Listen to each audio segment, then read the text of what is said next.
Vice-Primeiro-Ministro Mariano Hassanami Sabino Hateten, carta circular na makahasay si Ministra Saudi Elia dos Reis Amaral, hodi bandu médico halau atendimento ba clínica privado ne parte ida husi resolução governo. Vice-Primeiro-Ministro Mariano Hassanami Sabino hatou questão neba jornalista iha Palácio Presidencial Bairro Pite Quintane. Niadehan carta circular na behasai husi Ministra Saúde iba Dr. Sira e dande parte husi resolução. Mas bem nesse halo coordenação com o Ministério Saúde hodi hareba questão ne. Kita lei com regime especial né para os de saúde ou educação. Funcionários que é saúde ou educação.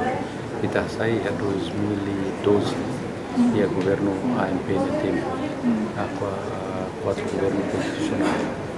E depois o governo da Lavalonha será review itu em 2022. Nós iremos lá conseguir implementar.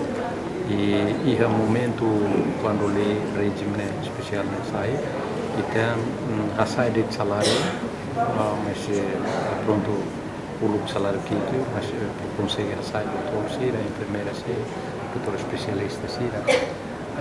Mas a lei nelara né, artigo que dá no baque kita precisa cumprir. E também o bane adun cumprir dia. Nebe idene continua agora itare o isa maka kita bele cumprir lei dane anesamos ya educação sira ya lei dane be maksiro kusikela o ministério ne implementa. Vice-Ministro ne hateten lei ne agora harehela o isa bele cumprir anesamos ya educação nien. Niamos dihantan regime ne autoriza médico sira halau serviço e Hospital Nacional Guido Valadares State. Nola autoriza halau atendimento ba clínica privado sira. Além de husi Associação Médico Timor-Leste mos haruka na carta ba Vice-Primeiro-Ministro hodi hareko na ba carta circular na be makasai husi Ministra Saúde. Pai be Vice-Primeiro-Ministro hateten to agora sida uksimu carta ruma. Primeiro-Ministro Kairala Sanana Guzmão mos orienta na função pública a total matang no implementa regime especial ba parte saúde no educação.